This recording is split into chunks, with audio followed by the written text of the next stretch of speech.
Hello and welcome back here at Coaster.Legacy. My name is Michael and today's video is about finding the best element on Zadra. Without further ado, let's dive right into it.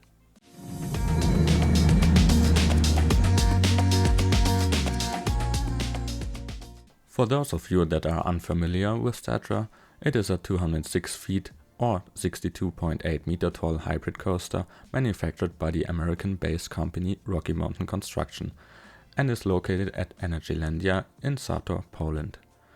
Over the 4,317.6 feet or 1,360 meter, the ride features 3 inversions and many moments of high positive, negative and lateral G-forces. Before I start counting down, just a quick disclaimer that I didn't include the pre-lift section, the lift hill and the brake run, but I can totally see the latter to be considered a noteworthy element, because of the abrupt deceleration. If you have ridden this piece of a roller coaster, let me know your favorite part of the ride down in the comments, and if not, comment what element you are looking forward to the most. Starting off this list with the worst element of the ride, the low to the ground curve right before the big airtime hill.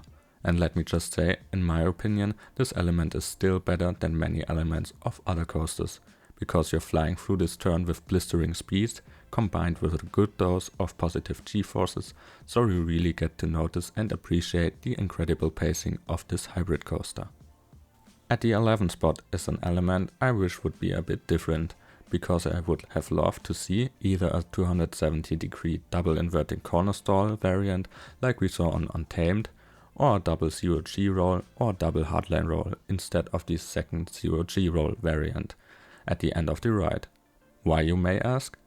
This is the only element on the ride I can think of that is negatively impacted by the fast pacing of Zadra, because you're going too fast to experience any hang time, but the shaping of the roll also doesn't provide high lateral Gs, so on almost every ride this element felt kind of dull and forceless.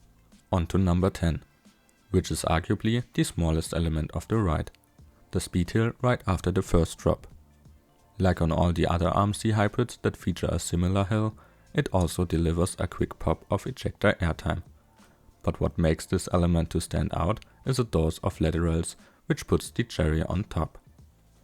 The second zero-G roll variant is located at the 9th spot on this list.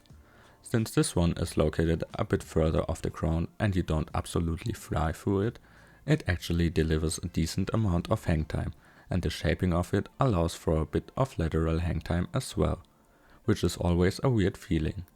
A big bonus point that this element has are the A+ head choppers throughout the whole roll. Back-to-back elements on the ride can be found back-to-back on this list as well.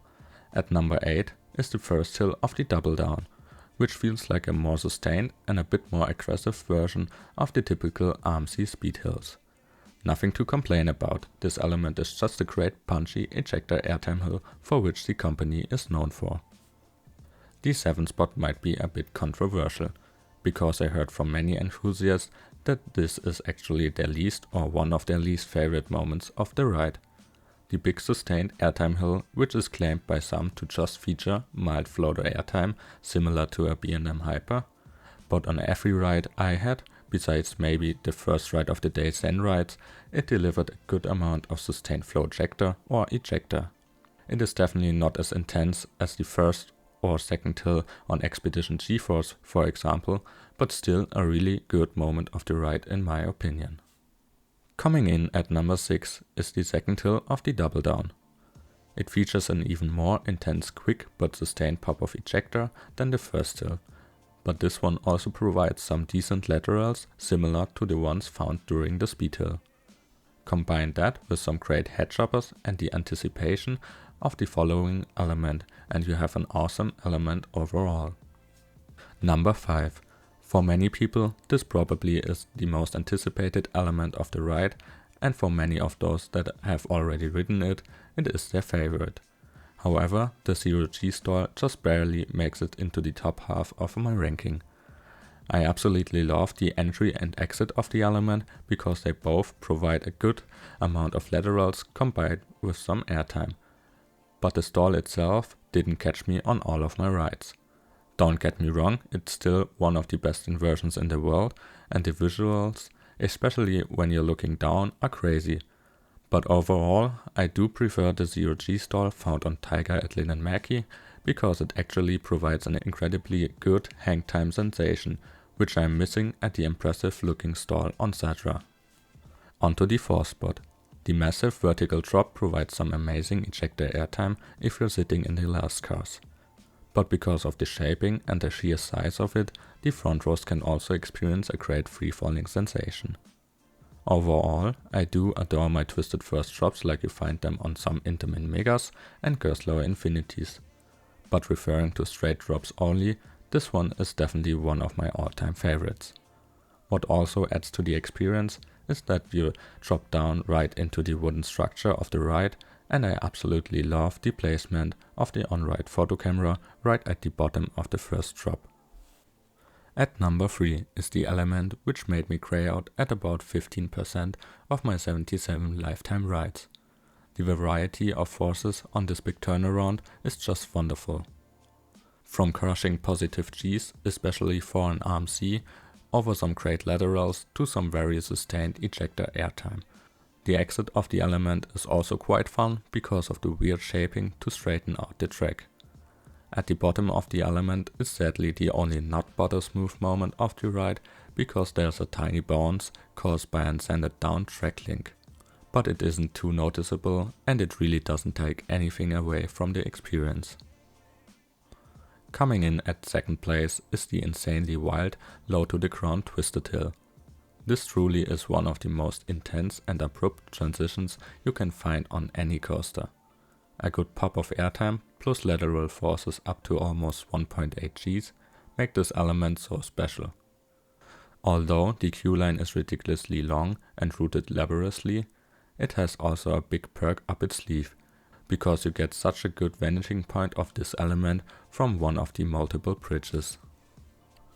And the winner is the outward bank turn / wave turn, or whatever you may call it, which flies right above the station. This isn't just the best element on Zadra in my opinion, but currently also my all-time favorite element on any roller coaster. The sustained lateral airtime is just absolutely bonkers, and you get whipped through this element so hard due to the incredible pacing of the ride. Although this hyper-hybrid honestly is phenomenal in every seat, if the back row left seat isn't occupied, I always try to get it. These were all elements ranked on Zadra at Energylandia. I can't wait to ride this beast again, as well as Iron Quasi, because I was told that the wave turn on the Quasi remake is even better than the one on Zadra. Thank you so much for watching, and I hope you enjoyed this content. Feel free to give this video a like and consider subscribing so you don't miss one of my upcoming videos. See you in the next one.